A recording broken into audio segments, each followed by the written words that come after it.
অর্থ মন্ত্রণালয়ের জারিকৃত সর্বজনীন পেনশনের প্রত্যয় স্কিমের প্রজ্ঞাপন প্রত্যাহার এবং শিক্ষকদের স্বতন্ত্র বেতন স্কেলের দাবিতে মানববন্ধন কর্মসূচি ও প্রতিবাদ সভা পালন করেছে পটুয়াখালী বিজ্ঞান ও প্রযুক্তি বিশ্ববিদ্যালয় শিক্ষক সমিতি। সোমবার 11:30 বিশ্ববিদ্যালয়ের একাডেমিক ভবনের সামনে এ মানববন্ধন কর্মসূচি ও প্রতিবাদ সভা অনুষ্ঠিত হয়।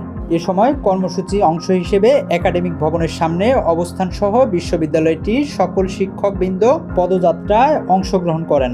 মানববন্ধনে শিক্ষকরা সর্বজনীন পেনশন স্কিমকে বৈষম্যমূলক আখ্যা দিয়ে এর প্রজ্ঞাপন প্রত্যাহার ও শিক্ষকদের জন্য স্বতন্ত্র বেতন স্কেল দাবি করেন। তারা বলেন, এমন বৈষম্যমূলক পেনশন ব্যবস্থা চালু মানসম্মত শিক্ষা ও গবেষণার জন্য হুমকি স্বরূপ।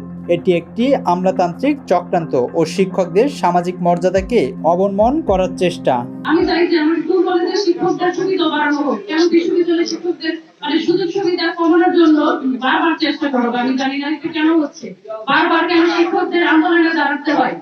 খেতে খাওয়া মানুষ, ব্যবসায়ী মানুষ যখন সার্বজনীন পেনশনের সরকারের এই উদ্যোগে সাড়া দিচ্ছে না, তখন ওখান থেকে বেরিয়ে এসে সাধারণ মানুষকে বাদ দিয়ে সরকারের কিছু কিছু প্রতিষ্ঠানকে তারা এর থেকে অন্তর্ভুক্ত করেছে সার্বজনীন পেনশন নামে, যেটি একটি শুভঙ্করের ফাঁকি নয়, শুধু কিছু কিছু সেক্টরকে ধ্বংস করার একটি পায় তারা বলেই আমি মনে করি। বঙ্গবন্ধুর একটি কথা আমি আপনাদের স্মরণ করে দিতে চাই। উনি বলেছিলেন, আমার চারপাশে সব চাটুকার আসুরের দল, বর্তমানে তার ব্যতিক্রম নয়। আমি এই শিক্ষক সমিতির মাধ্যমে প্রাইম মিনিস্টার পর্যন্ত আমাদের সংবাদ পৌঁছে দিতে চাই, আপনারা এই চুর এবং লেটারিং এর দলকে ভেদ করে প্রধানমন্ত্রী বরাবর আমাদের এই মতামতকে পেশ করুন, প্রধানমন্ত্রীর সাথে ডিসকাশন করেন। এর মাঝখানে আমাদের কোনো সমাধান হবে না। আজ যদি এই পেনশন নীতিমালা যদি বাস্তবায়ন হয়, তাহলে আমার সন্তান যে টাকা পাবে, আমি সারা জীবন যে টাকা আমি অর্জন করব, এর গ্যারান্টি কে দেবে?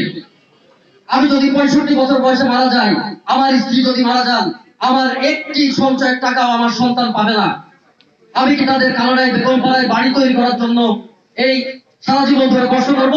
রাষ্ট্রকে আমি এইভাবে সার্ভিস দিব?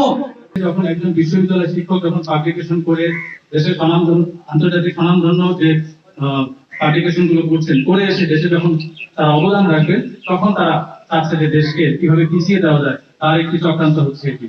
আমাদের ন্যায্য দাবি আদায়ের জন্য বিশ্ববিদ্যালয়ের সকল স্টেকহোল্ডার, শিক্ষক কর্মকর্তা কর্মচারী, বাংলাদেশের সকল বিশ্ববিদ্যালয়ের শিক্ষক কর্মকর্তা কর্মচারী একজোটে যদি আমাদের বাধ্য হতে হয়, তাহলে আমরা বিশ্ববিদ্যালয়ের স্ট্রাইকের দিকে যেতে বাধ্য হবে। তখনই আমাদের ন্যায্য দাবি আমাদের আদায় করে ছাড়বো, আমরা আমাদের পাওনা আদায় করে ছাড়বো। যাদের প্রতি দাবিটা এই পেনশন নীতিতে তাকিয়ে দেওয়া হচ্ছে, এটা অবিলম্বে প্রত্যাহার করতে হবে, নতুবা সার্বজনীন করতে হবে। বাংলাদেশের সকল দাবির বিষয়ে জানতে চাইলে প্রবীর শিক্ষক সমিতির সভাপতি অধ্যাপক জেহাদ পারভেজ বলেন, একটি জিনিস খেয়াল করার বিষয় আছে, বিশ্ববিদ্যালয়ের শিক্ষকদের উপরে পেনশনের বিষয়ে যে প্রজ্ঞাপন জারি হয়েছে, সেটা জারি হওয়ার পর থেকেই প্রশাসন থেকে বিভিন্নভাবে বলা হচ্ছে এটা অনেক ভালো, আগের থেকে ভালো। আমি জানি না মানুষকে কতটা বোকা ভাবে এরা। একটা জিনিস খেয়াল করার বিষয় আছে যে বিশ্ববিদ্যালয়ের শিক্ষকদের উপরে পেনশনের বিষয়ে যে প্রজ্ঞাপনটা জারি হয়েছে, সেটা জারি করার সাথে সাথে কিন্তু প্রশাসন থেকে বিভিন্ন ভাবে বলা হচ্ছে এটা অনেক ভালো, এটা আগের থেকে ভালো। তো আমি জানি না যে মানুষকে কতটা বোকা ভাবে না, তারা সবকিছুতে তারা নিজেরা নীতি নির্ধারণ করে, তারা সবকিছু নিজের মতো করে করে নেয়। তো শুধু পেনশনের ব্যাপারে তারা নিজেরাই নেবে না, আরেকজনকে দেবে। এই হাস্যকর এই যে ব্যাখ্যা, এটা আমি মনে করি একজন বোকাও সহজে বুঝতে পারে যে নিজেরা নেবে না, আরেকজনকে দিলে আর বলবে যে এটা ভালো, তোমরা নাও, অথচ নিজে নেবে না। নিজে আগে নাও, তারপরে অন্যজনকে দেওয়ার কথা বলো, তাহলে আমরা বুঝবো যে এটা হয়তো ভালো কিছু আসতে পারে। তো এটা যে একটা বৈষম্যমূলক, এটার কোনো সন্দেহ নাই, কারণ এটা সবার জন্য করা হয়নি।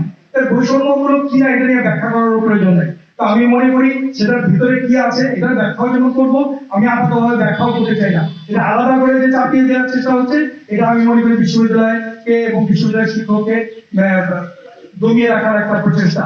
মানববন্ধনে পবি শিক্ষক সমিতির সাধারণ সম্পাদক অধ্যাপক ডক্টর আসাদুজ্জামান মিয়া মুন্না সহ বিভিন্ন অনুষদের শিক্ষকবৃন্দ উপস্থিত ছিলেন।